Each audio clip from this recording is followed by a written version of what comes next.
Many women know that having a baby after 40 carries some risk. Sherry Carey was 40 when she gave birth. One of the concerns was Down syndrome. Another concern was pregnancy loss. But Carey never thought her age could increase her child's risk for autism. Her son Ben has been diagnosed with the disorder.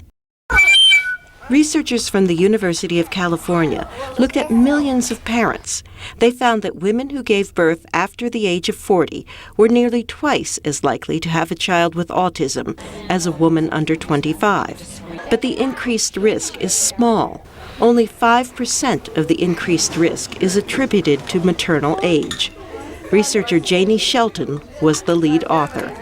We know that it's a risk factor, but we can't attribute the rise in autism to the shifting trend towards having children later in life. Older mothers are known to face increased risks for having children with genetic disorders, and genes are thought to play a role in the entire autism spectrum.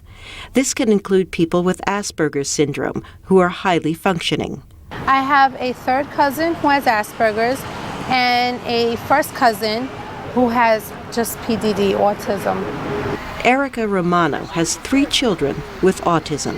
Can you give me a kiss, please? The California researchers say a mother's age is not the only risk factor. Dad.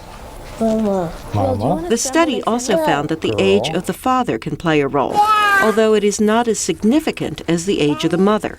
From all accounts, autism seems to be on the rise throughout much of the world. Give me your hand. Let's see if we can make a line. The Centers for Disease Control shows that the number of children with autism in the U.S. more than doubled between 2002 and 2006. About 1 child in 100 has a form of autism. Some researchers dispute the steep rise in the numbers. Anthropologist Richard Grinker wrote a book about it. You can't really compare today's rates with the rates of 10 years ago, 20 years ago, because they're apples and oranges. The concept of autism was very different in the past. Parents and doctors are more aware of autism now, which leads to earlier diagnosis. And the definition of autism has broadened, so people with wide ranges of functioning are now diagnosed on the autism spectrum.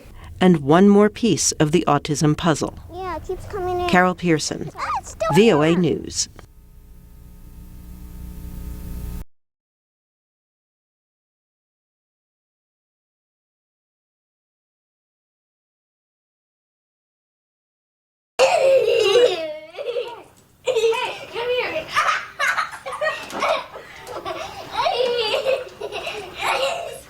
Give me kisses. The train track? Okay. Yeah, it's the first one. Here you go. So where is this train track at? The aisle is so... Hold on. I have a hard time doing the train tracks. Here you go, here's some flat. See if you can curve this around.